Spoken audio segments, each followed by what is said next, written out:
السلام علیکم فرینڈس، آج ہم اپنی ویڈیو اہل بیت صلی اللہ علیہ وآلہ وسلم کے شان میں ڈسکرائب کریں گے۔ قرآن شریف کی ایک آیت ہے، انما یرید اللہ لیذھب عنکم الرجس اہل البیت ویطہرکم تطہیرا۔ سبحان اللہ۔ بے شک ترجمہ، اللہ تو یہی چاہتا ہے اے نبی صلی اللہ علیہ وآلہ وسلم کہ اہل بیت تم سے ناپاکی دور کر دے اور تمہیں پوری طرح پاک صاف کر دے۔ حضور پاک صلی اللہ علیہ وسلم نے فرمایا، یہ آیت میرے اور حسن حسین اور ان کے والد علی اور میری بیٹی فاطمہ کے شان میں نازل ہوئی ہے۔ سبحان اللہ۔ اس آیت کو آیت تطہیر کہتے ہیں۔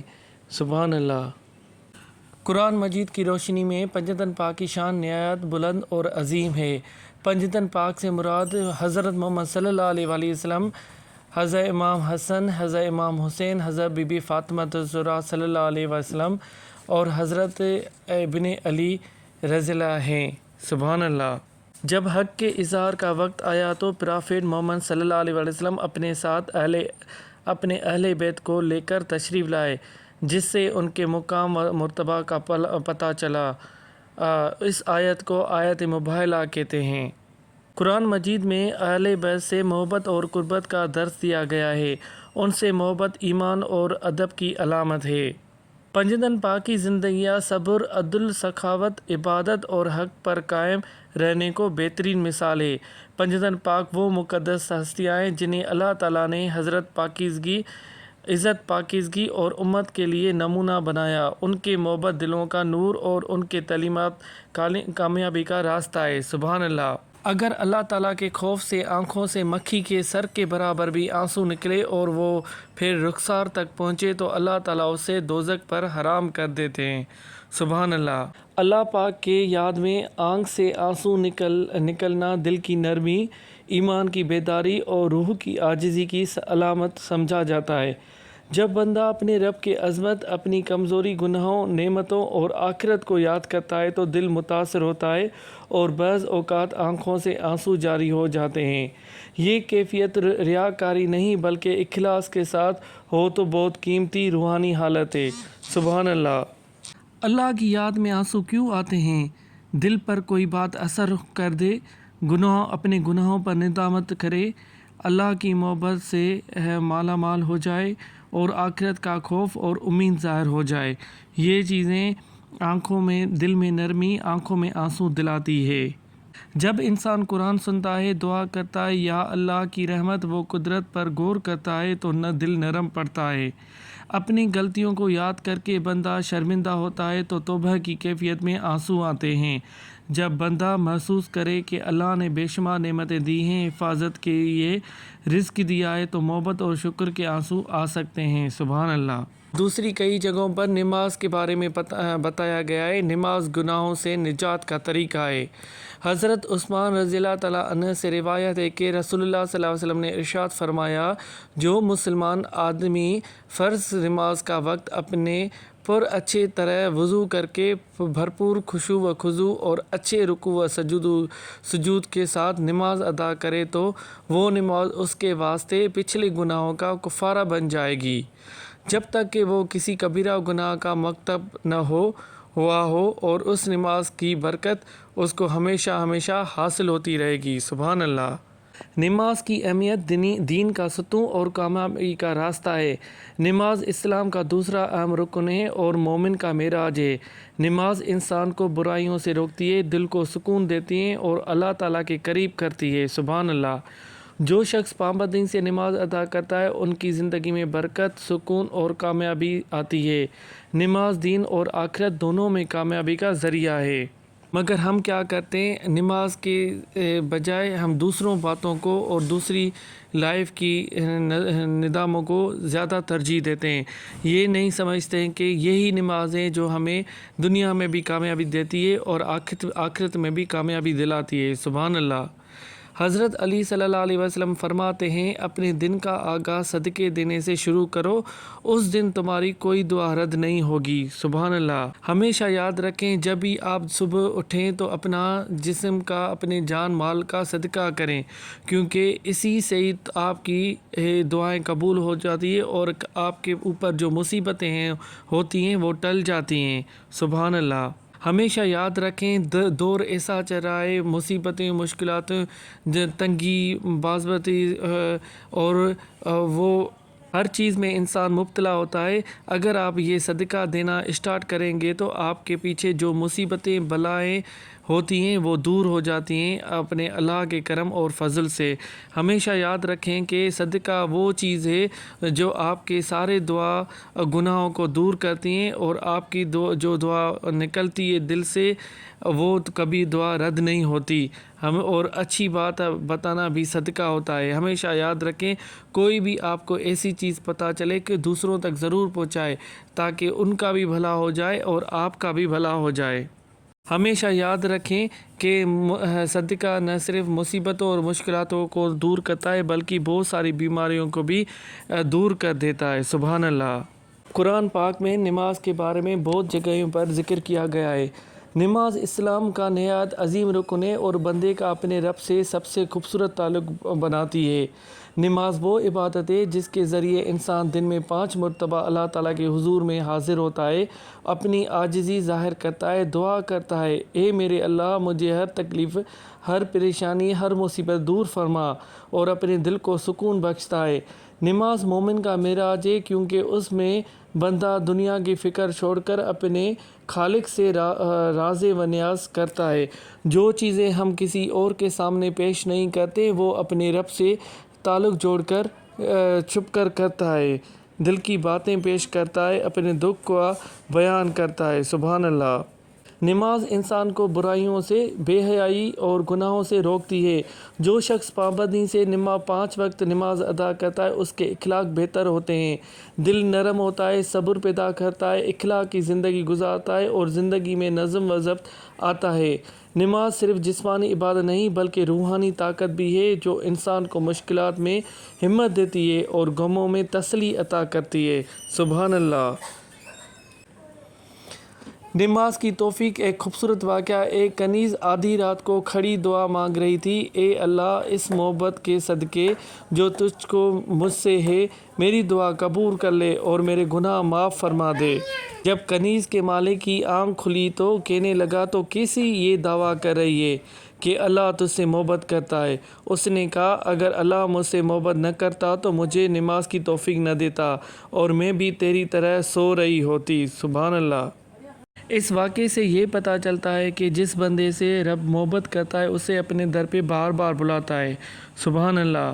نماز کے ذریعے اللہ تعالیٰ بندے کے درجات بلند فرماتا ہے، گناہوں کو معاف کرتا ہے اور رزق میں برکت عطا کرتا ہے۔ جب انسان سجدے میں جاتا ہے تو وہ اللہ تعالیٰ کے سب سے قریب ہوتا ہے۔ سجدہ عاجزی، محبت اور بندگی کی سب سے خوبصورت علامت ہے۔ نماز دنیا اور آخرت دونوں کی کامیابی کا ذریعہ ہے۔ دنیا میں دل کا سکون، گھر میں برکت اور زندگی میں آسانی ملتی ہے، جبکہ آخرت میں نجات، رحمت اور جنت کی خوشخبری ہے۔ سبحان اللہ۔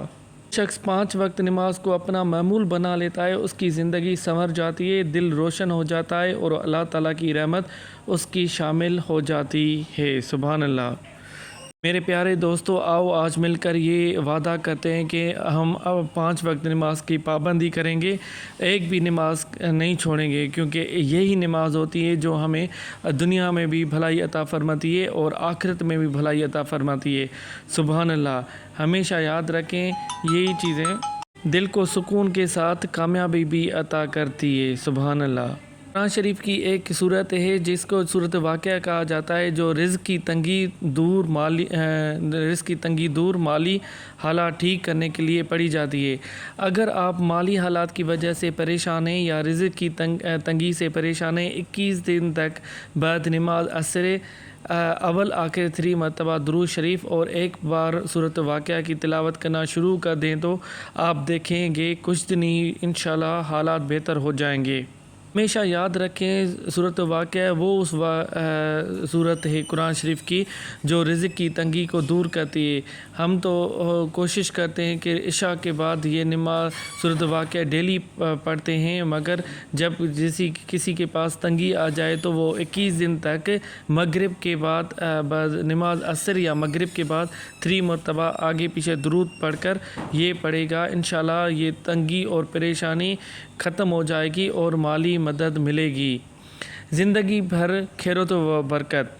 ویسے تو قرآن شریف سارا خیر و برکت کی نازل ہے، سبحان اللہ۔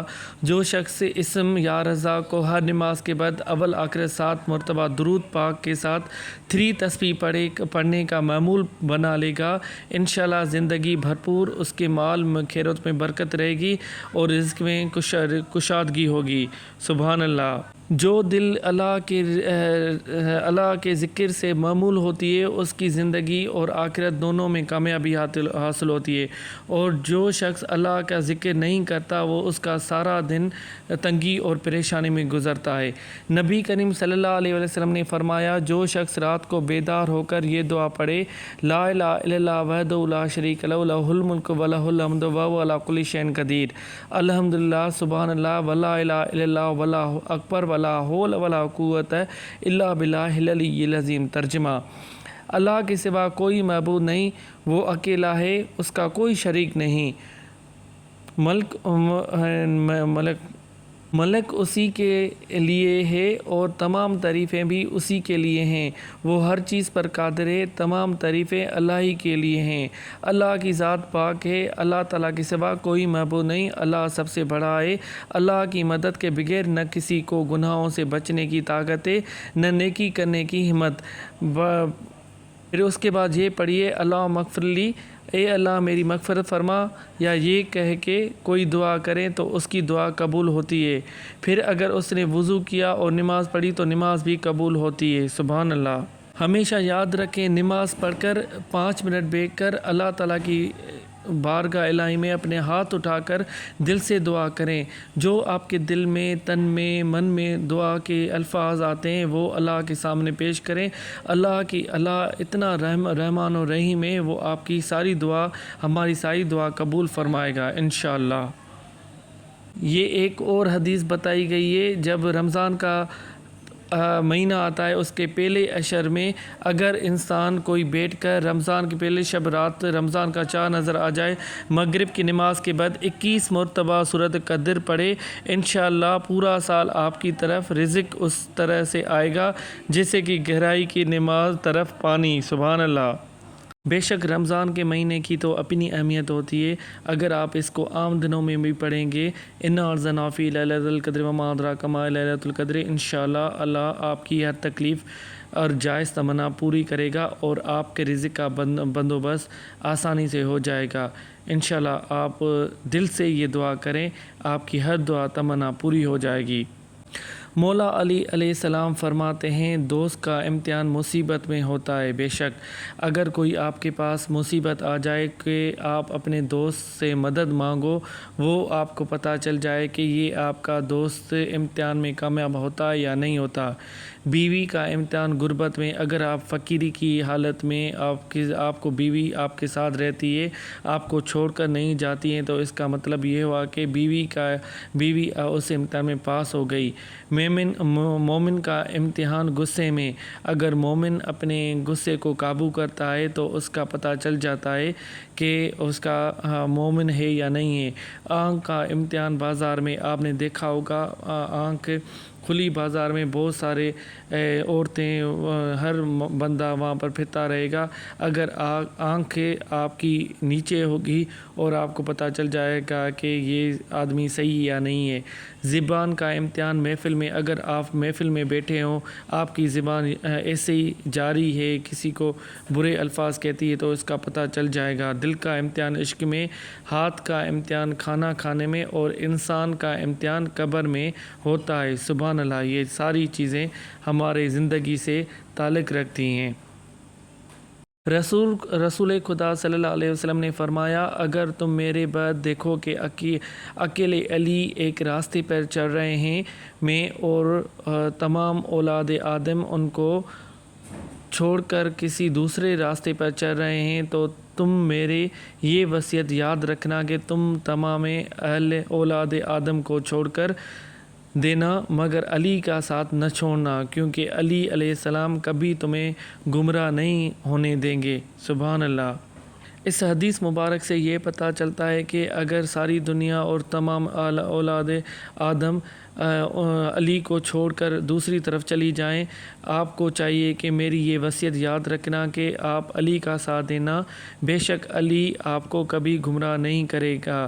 بے شک علی پنجتن پاک صلی اللہ علیہ وسلم کا ایسا مبالغہ ہے جس کی وجہ سے ابھی تک ہماری دنیا یہ قائم دائم ہے، جس کی وجہ سے پنجتن پاک کی وجہ سے یہ دنیا چل رہی ہے۔